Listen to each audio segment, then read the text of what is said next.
de ética médica, né? O INEP nessa prova aí de 2022/2, ou seja, segundo semestre de 2022, o INEP estava inspirado. Trouxe 3 questões de ética médica, ele já gosta muito de ética médica e aí trouxe logo 3 questões mostrando para você que para as próximas edições do INEP você precisa estudar ética. Dá uma lida no nosso código, dá uma lida sobre atendimento de criança e adolescente, a gente precisa manter o sigilo e só quebrar quando necessário, então a criança e o adolescente também têm direito ao sigilo médico, dá uma olhada nos pareceres do CFM, tudo isso para que você esteja bem preparado para essa prova, porque o INEP gosta de ética médica, gosta dos pareceres do Conselho Federal de Medicina e é muito provável que isso apareça nas próximas edições, ok? Vamos ler juntos o enunciado, vamos lá. Um adolescente de 13 anos do sexo masculino, que estava aí em segmento na unidade básica de saúde desde os 3 anos, com diagnósticos de diabetes mellitus desde os 6 anos de idade, foi encaminhado para o endocrinologista, pois ele teve 2 internações nos últimos 3 meses por cetoacidose diabética, ou seja, esse menino não está compensado, certo? Correu aí risco, 2 internações nos últimos 3 meses, ou seja, uma frequência aí alta de internações, principalmente por cetoacidose diabética. Durante a consulta, o paciente referiu que não faria uso das medicações. Opa, olha aqui o adolescente rebelde. Não faria uso das medicações, pois os remédios o deixavam gordo e ele estava cansado de tomar picada, desprezando a dose após a manipulação dela. Preocupado, o médico informou ao adolescente que seria obrigado a comunicar o fato à mãe dele, enfrentando com isso grande descontentamento do paciente. No que diz respeito ao Código de Ética Médica, o médico, então vamos lá, um adolescente de 13 anos, tá? Estava lá na consulta, ele tem direito ao sigilo médico, isso é fato. Só que, olha o que diz o nosso código, lá no artigo 74, e isso está corroborado também pelos manuais do Ministério da Saúde. É vedado ao médico revelar sigilo profissional relacionado a paciente criança ou adolescente, desde que estes tenham capacidade de discernimento. Então, primeiro você vai avaliar a capacidade de discernimento daquele adolescente ou daquela criança que você está atendendo para saber se realmente você pode guardar ali o sigilo profissional. Inclusive a seus pais ou representantes legais. Então, você não vai revelar o sigilo para os responsáveis, só que tem a exceção, salvo quando a não revelação possa acarretar dano ao paciente. Então, veja bem, tem direito ao sigilo médico a criança ou adolescente, inclusive você vai preservar esse sigilo dos pais ou dos responsáveis, considerando que aquela criança ou aquele adolescente tem capacidade de discernimento, mas você vai quebrar esse sigilo se as informações que ele falou para você durante a consulta podem trazer dano a ele próprio. E essa situação aqui é uma situação onde você tem um adolescente de 13 anos que está falando para você que não vai tomar as medicações. Ele despreza a insulina ali depois, despreza a medicação, ele não quer mais tomar picada e ele já correria risco naturalmente não fazendo isso, só que tem um agravante que nos últimos 3 meses ele já foi internado 2 vezes por cetoacidose diabética, provavelmente porque ele já está fazendo isso. Ele já não está tomando essa medicação e ninguém está sabendo o que está acontecendo. E aí ele contou para o médico, não vou tomar. De repente os pais não sabem que ele está fazendo isso. Meu Deus, tem que aumentar a insulina desse menino, não está funcionando. E não, ele está desprezando a medicação, certo? Então tem que quebrar o sigilo e é ético fazer isso. Porque você vai primeiro priorizar a vida daquele paciente, já que ele está se colocando em risco, ok?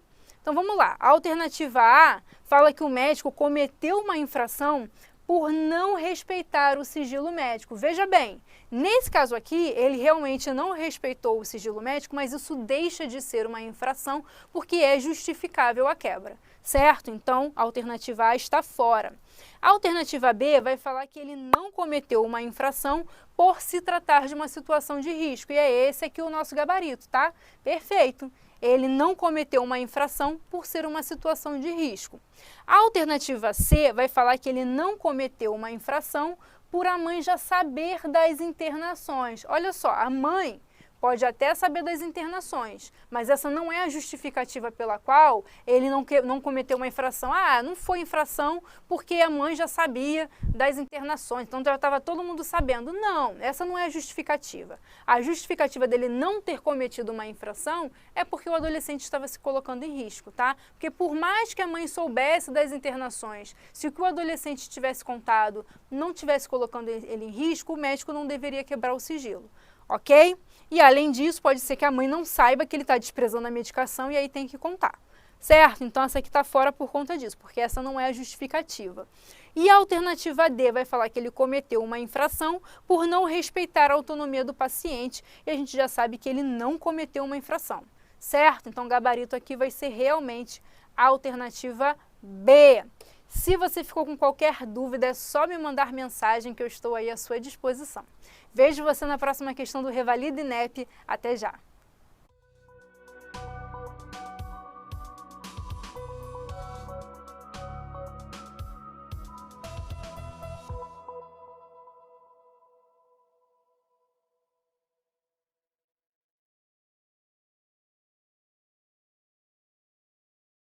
Olá, estrategista! Tudo bem com você? Seja muito bem-vindo a mais uma questão do Revalida INEP. Essa questão aqui é uma questão sobre a Política Nacional de Saúde Suplementar.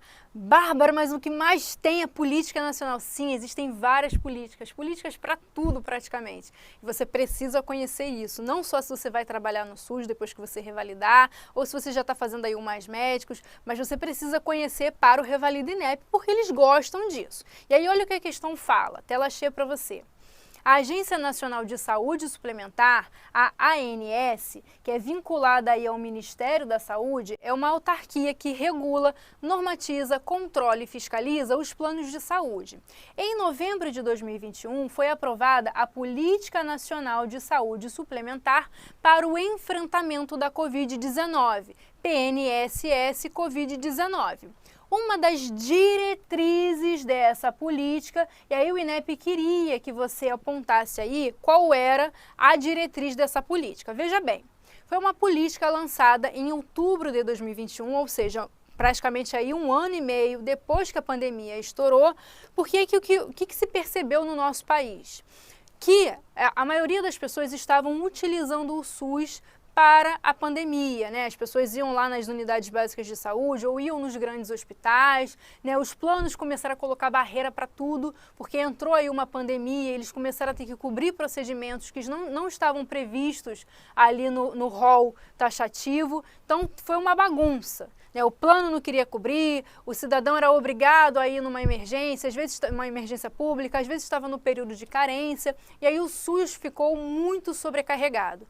E aí criou-se uma política nacional de saúde suplementar, onde um dos objetivos era integrar esses dois sistemas, tanto o sistema de saúde suplementar quanto o sistema único de saúde que é público. E aí a integração desses dois sistemas fortaleceria o que a gente chama de Sistema Nacional de Saúde. Então, a pessoa que tinha cobertura por um plano de saúde, ela teria ali os seus direitos garantidos para ela usar o plano quando ela precisasse em virtude da Covid, certo? Então essa política ela foi lançada justamente para isso, para desafogar o SUS, porque cerca de 22% da população brasileira tem plano, mas estava todo mundo indo lá no SUS, então o objetivo era desafogar o SUS. E aí essa política ela trouxe uma série de objetivos e uma série de diretrizes. Claro que a gente não vai ler tudo isso aqui, é muita coisa, mas eu quero só pontuar alguns pontos aqui com vocês para que vocês entendam melhor essa política. Vamos lá. Então aqui no objetivo 1, aqui são os objetivos e aqui são as diretrizes, tá? Aqui no objetivo 1, por exemplo, ó, integrar o setor de saúde suplementar com as ações do SUS. Esse era o principal objetivo aí da Política Nacional de Saúde Suplementar. Olha aqui o objetivo 2, promover o atendimento à saúde objetivando o melhor desfecho clínico com custo adequado e atenção especial à experiência do paciente. Ou seja, um dos objetivos era prestar o atendimento, mas se preocupando com o custo, já que os planos ficaram reclamando muito. Teve até gente que falou que essa foi uma política só para favorecer o plano, mas não foi bem assim, né? Foi uma tentativa mesmo de desafogar aí o SUS. Então, oferecer o melhor atendimento, visando o melhor desfecho clínico, mas sem gastar muito. Um dos objetivos, então grava isso era um objetivo. Tá? Proporcionar ambiente de intermediação buscando a solução de conflitos, garantir a previsibilidade dos reajustes das contraprestações na saúde suplementar. O que é contraprestação? É o valor que você paga por um plano de saúde. O valor que você paga lá para a sua operadora é uma contraprestação, certo? Então teve aí uma série de objetivos e uma série de diretrizes para tentar botar ordem nessa bagunça e a galera que faz lá o uso de plano de saúde para que aquela galera conseguisse ser atendida, né, com a cobertura do seu plano. E aí a gente desafogaria o SUS, certo? E aí o INEP trouxe justamente essa questão te perguntando, dentre essas alternativas aqui, qual seria uma diretriz dessa política. Então vamos lá. Mesmo se você não conhecesse a política a fundo, se você conhecesse alguns termos que a gente usa na saúde suplementar, você conseguiria, né, chegar no gabarito. Mas essa questão merece a anulação e daqui a pouquinho eu vou te explicar o porquê. Tela cheia. A alternativa A fala que uma das diretrizes era criar um sistema de saúde complementar ao SUS, tendo como eixo a atenção primária à saúde da rede SUS e a integração de bases de dados relacionados à Covid-19. Incorreto. Primeiro, porque o objetivo não era criar um sistema de saúde complementar ao SUS, ou seja, o SUS comanda, o SUS faz tudo, o eixo principal é a atenção primária do SUS, e aí se precisar complementar, você usa o sistema suplementar. Esse não era o objetivo era integrar os dois sistemas para desafogar o SUS. E aí, se você quer desafogar o SUS, você não pode ter a atenção primária à saúde como eixo principal. Ela vai ser um eixo paralelo à atenção primária da saúde suplementar, certo? Então a alternativa A está fora. Olha a alternativa B.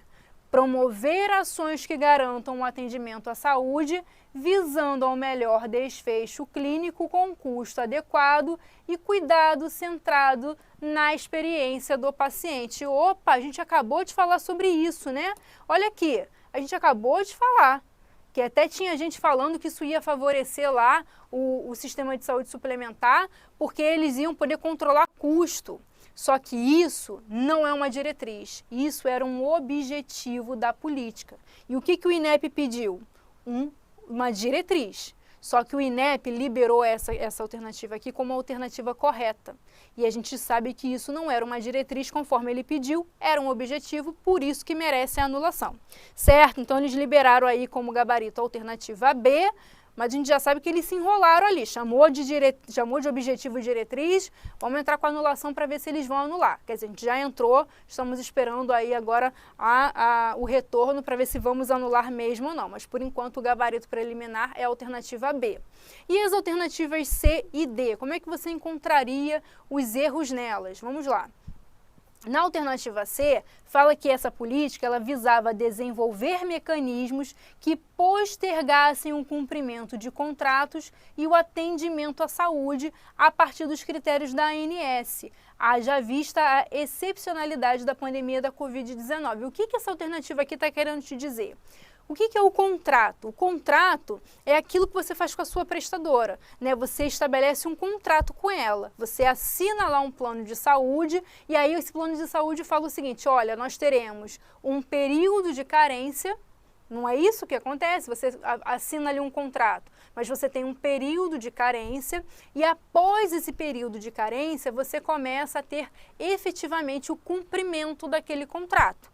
Então, até finalizar o período de carência, você vai pagando as suas contraprestações, você vai pagando ali o que você combinou todo mês, mas você não utiliza o plano, porque o contrato ainda não entrou em vigor. Esse contrato vai entrar em vigor, ou seja, o cumprimento dele vai começar a ser efetivado após o período de carência. E olha o que essa alternativa C está falando. Ela está falando que o objetivo da política era desenvolver mecanismos para postergar o cumprimento dos contratos. Ou seja, em outras palavras, o que ele está falando é que a política queria aumentar o período de carência, postergar o início do cumprimento dos contratos, e não foi esse o objetivo da política. Pelo contrário, foi garantir que o indivíduo conseguisse ser atendido para desafogar o SUS, certo? Então essa alternativa C aqui está fora. E a alternativa D? Empreender ações que visem garantir o atendimento às necessidades de tratamento dos pacientes graves, permitindo-se que os casos leves sejam atendidos na APS do SUS. Ele está te falando aqui que o objetivo da política foi garantir que a saúde suplementar pelo menos atendesse os pacientes graves, e quem era leve, vai para o SUS mesmo, principalmente se estiver aí em período de carência, enfim, né, se ainda não iniciou o cumprimento desse contrato, não tinha nada disso. O objetivo era todo mundo ser atendido, todo mundo que tinha direito, né, tinha lá seus planos, ser atendido na saúde suplementar, desafogando o SUS, tá? Até porque a maior pressão proporcionalmente foi dos casos leves procurando as unidades básicas, foi muita gente. Claro que teve muito caso grave, né, 600 mil mortos, então foi uma coisa bem feia, mas tinha muito mais gente pressionando ali a porta de entrada no sistema nas unidades básicas, certo? Então gabarito aqui, alternativa B, com a ressalva de que isso não é uma diretriz, isso é um objetivo. Entramos com recurso, muito bem fundamentado, estamos aguardando para ver se ela vai ser anulada. Certo?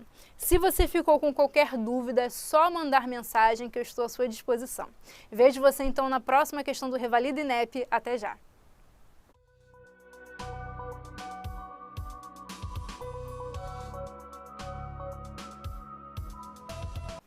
Olá, estrategista! Tudo bem com você? Seja muito bem-vindo a mais uma questão do Revalida INEP.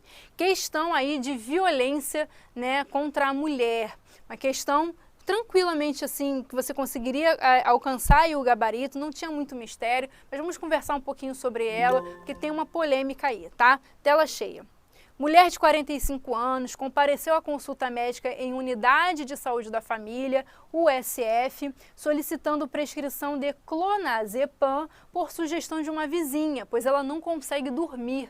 Ela é casada e refere que seu marido é uma pessoa complicada, pois não deixa ela trabalhar, reclama de tudo que ela faz, grita com ela e a critica muito.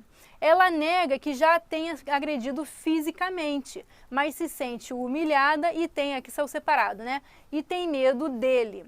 O plano de cuidado dessa paciente deve incluir alternativa A, notificação de agravo e acompanhamento na unidade de saúde da família. Sim, o que você vai fazer? Essa paciente, em princípio, ela não sofre violência física, mas ela sofre violência, concorda? Ela sofre aí, no mínimo, uma violência psicológica.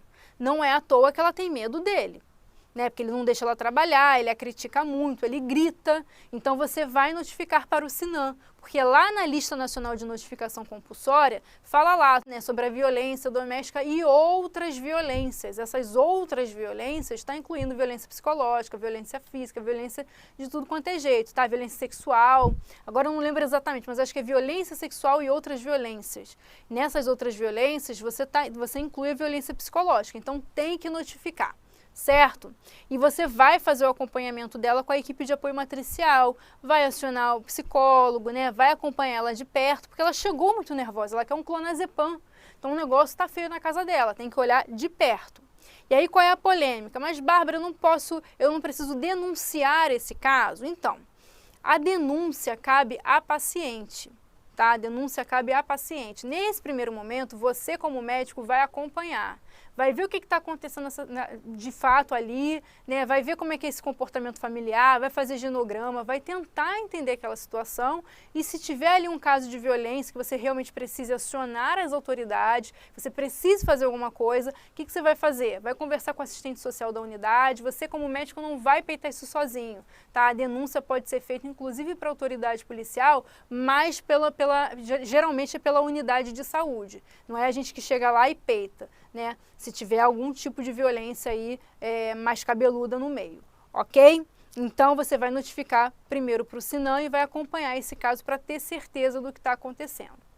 Bom, encaminhamento para o psiquiatra e notificação de agravo. Você não vai encaminhar ela primeiramente para o psiquiatra, né? Você tem aí uma rede de apoio dentro da própria unidade básica de saúde, vai acionar a sua equipe e você mesmo vai acompanhar. Então, por enquanto, a alternativa B está fora.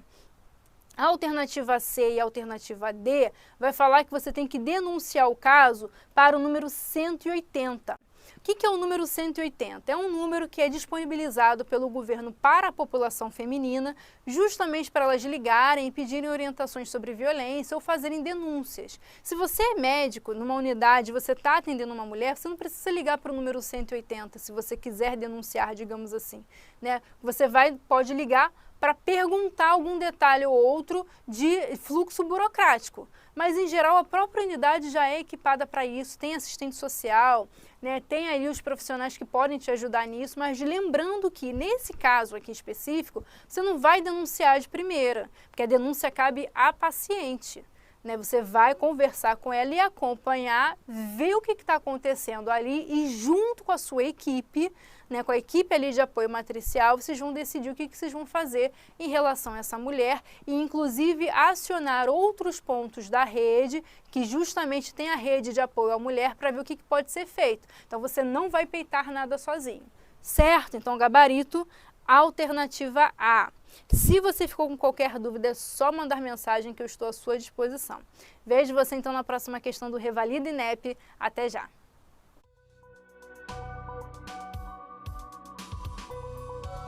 Pronto, pessoal. Tudo certo aí? Oi, Arliane!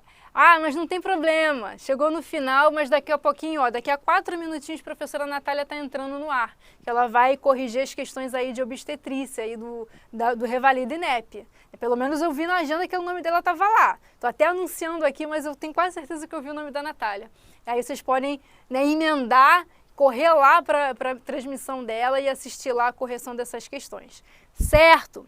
Mas está tudo certo? Entenderam tudo? Qualquer dúvida, vocês podem mandar mensagem para @prof.barbaradaalegria, tá? Aqui tem um QR Code para redirecionar lá para o Instagram. Eu sempre falo que a gente é muito chique, né? A gente tem QR Code aqui. Então vocês podem colocar aí a tela do celular que vai abrir diretamente lá no perfil. Lembrando, né, que a Laila está falando aí justamente sobre o nosso link ali da plataforma para vocês conhecerem lá os nossos cursos. A gente tem o curso Reta Final Revalida, justamente para você que está se preparando para a próxima prova, quer dar aquele gás nas últimas semanas. É um curso onde a gente tem ali os principais tópicos que caem na prova do Revalida INEP. Então esse curso está à disposição para que vocês possam aderir, né, e se tornarem aí corujas. Vai ser um prazer ver vocês lá na nossa plataforma. Certo? Certo, Thiago? Por nada. Bom ver você aqui. Manda um beijo na minha nora, na Cacau. Tá? Certo, pessoal? Então eu vejo vocês em uma próxima transmissão, tá? Agora a gente tem transmissão na segunda-feira, transmissão de medicina preventiva, naquele nosso horário habitual, 8h30 da noite. A gente vai fazer sprint enário.